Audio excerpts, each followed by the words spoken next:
Dow, final hour trading in what has been a very volatile week. Joining us in today's closing bell exchange, Danny Hughes from Divine Capital. Patty Edwards, congratulations to the Seahawks. She's with U.S. Bank. You're welcome. Eric Ristabin from Russell Investments. Ken Mahoney from Mahoney Asset Management.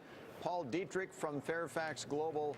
And, of course, our own Rick Santelli. Patty Edwards, you're a savvy trader. What is the message of the markets today? Why is it able to mount a rally on such seemingly anemic jobs numbers today? What's it telling us? You know, I think what people are finally coming down to is the fact that the market actually trades on earnings. And earnings have not been that bad. They have not been phenomenal, and we have had some serious missteps. But earnings in general have been pretty good. So we're all talking about jobs, and the market's thinking about earnings today. You know, the jobs actually do make a difference, but if you look at the underlying numbers in there, manufacturing was up twice what was expected, maybe even a little bit more than that. And the disappointments were not in areas that you would have expected to see them. So you would have expected that retail would be weak. You would expect that the government would be weak. You would expect that construction would be strong. We saw all that. You know, Ken, a lot of people now looking at the action yesterday, surprised that we're still holding up okay today, that it wasn't more of a high bar disappointment kind of story. What do you think is really going on here? Yeah, I think the market kind of likes the numbers in a weird way that maybe tapering gets pushed off. And I recall being on the set the second trading day of the year, and I noticed how investors are so giddy about the market, like it was their birthright to make money in stocks. Right. And we see how quickly that changed. I mean, you know, the sentiment changed from this kind of euphoria to now worry, and investors are kind of wrestling with a lot of worries here. But to be clear, you're saying that you think the positive reaction is actually sort of a bad news phenomenon. In other words, that it's weak and the Fed's going to have to do more, because that's not, I mean, that's a pretty strong view. Yeah, at this point, they're kind of discounting a lot going forward. In the end, I agree with your other guests that earnings are going to eke out, and that's where people should focus on. The economy having strong footing, and the earnings actually having decent growth, and that's where the action is going to be. Is the economy good enough or not good enough? It's kind of, it's right back to that kind of not too hot, not too cold, that kind of Goldilocks where, you know what, we're running around that 2.5% GDP. Maybe the taper will slow down a tad. You know, it's kind of in that, you know, in that kind of Goldilocks environment. Eric Ristabin, you're with Russell Investments. The Russell 2000 was near the 10% correction level earlier this week. Now we get this rally here. Is the correction over? Is this it for now, do you think? Well, I think you have to understand that the market coming into this year was a lot more optimistic about the economic environment we're going to see this year than the last couple years. I think you're going to see a lot of volatility based on economic data that comes in that disappoints. I don't know if the correction is over, but I suspect that the market tendency is up.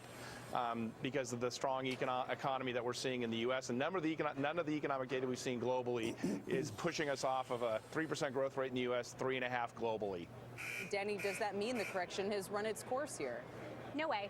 I think we're going to have a lot more volatility, Kelly. And I think it's because, you know, from a global perspective, some countries are actually tapering, like the U.S. and Brazil. And then you've got Japan that's actually loosening. So you've got that, and then you've got earnings. And earnings actually have been really good, to Patty's point. But historically, profit margins are 70% higher than they've ever been before. That's not really sustainable over the long term. So I think we're going to see a little bit of a churn over the rest of the course of the first half. But that doesn't mean that we can't come out very well from a corporate perspective. But good news is bad news, and bad news is good news. So it's really, you got to kind of flip it on its head in order to really trade it. Danny, I'm going to pick on you just because you're on camera right now. If earnings are that good, then why aren't corporations doing more hiring?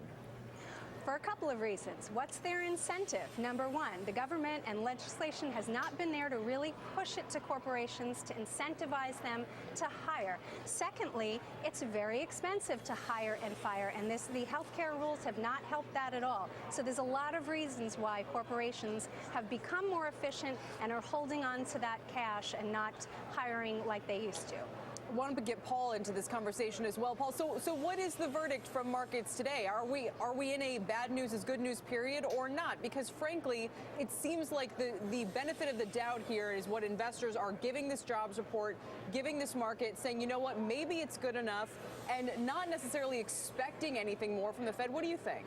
I think you have to make a distinction. The economy is doing well. Corporate fundamentals are actually doing well, but we have a jobless recovery, and you have to look at three trends. The first trend in joblessness is that as the unemployment rate has gone down over the last 6 months, as much because of labor participation, people dropping out of the market, as we're growing jobs. And that's going to continue because we have 3% of the population retiring as baby boomers, and we only have 1% population growth. The second thing is that we basically have higher productivity. According to Thomson Reuters, we have 9.2% earnings growth for the fourth quarter that beats most analyst estimates. So companies are doing really well with fewer workers. And the third trend is we have a government that is putting up barriers to job creation and not giving incentives for job creation. So I think we're going to see a continued slow jobless recovery, while at the same time the underlying economy is going to do well, so and what the do you do as an fundamentals investor, are Paul? doing well. Where do you put your money then? I put my money in the stock market. I think we still got a little bit more to go on our correction, but I think this correction was needed and long overdue. Nihilistic market. And I think there are some real opportunities out there right now. Meanwhile, the Dow's up 154 points at the high of the day. Boy, Rick Santelli, have we set it up for you on this one, huh? I mean, is the Treasury market the only investment class that actually paid attention to that jobs report this morning? I think so, but I think our panelists gave us a lot of clues as to the problem. The last gentleman said a jobless recovery. He's right. And then Danny Hughes said, well, the government doesn't make it easy to hire. But yet they're both bullish stocks. And here's the problem, is that I can understand a jobless recovery and I can understand a globalization process where we don't need to hire people, we still have some companies doing better. But in the end, the government is the issue. The government can't deal with all this joblessness, and their corrective measures are going to end up eating through all the dynamics that make it possible to be bullish the stock market under that scenario. The second issue is we have an eye issue. It's called blinking. The Supreme Court in Germany blinked today, the Chinese blinked, and now many think that the Fed's going to blink. That really empowers them to continue to think that the punch bowl won't only stay, but it might refill. And one last thing that really doesn't have anything to do with it, but it's important.